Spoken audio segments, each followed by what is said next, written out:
welcome to Modelling Misadventures, and in today's video I'm on to issue 20 of the Lancaster bomber. A quick look at the magazine.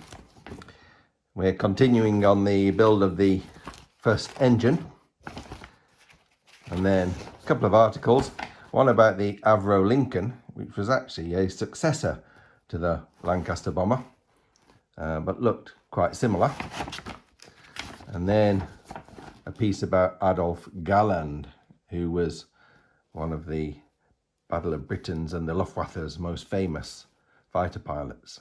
Now, in the last issue we did the engine block and this cylinder block here, and in this issue we more or less got the same parts again, so we're just going to put those together in the same way.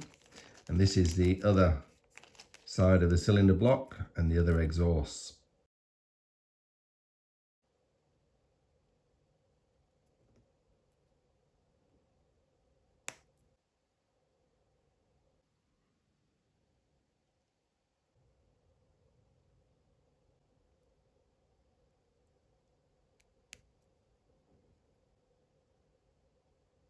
Well, that's the nightmare of the HT leads done.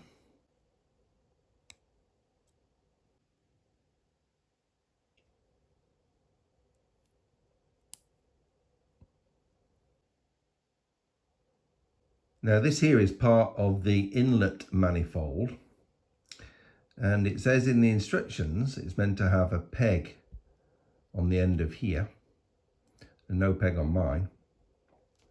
If you look on the instructions, it shows it very clearly. Now, I don't know how crucial that's going to be. I can probably do something with it if I need to have a peg there, but yeah, that's a faulty part. Now, that part gets glued to this. There's two of these, and that's the two inlet manifolds on. Now, these inlet manifolds are going to go onto the cylinder block like that.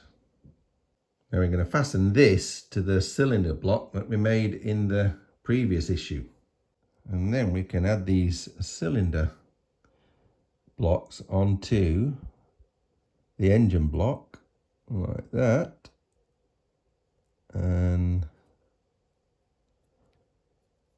it all fits together very nicely.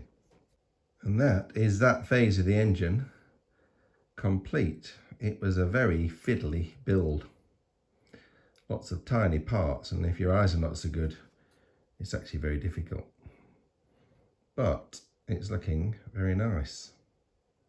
So that is all we have to do in issue 20. We now have a Rolls Royce Merlin engine.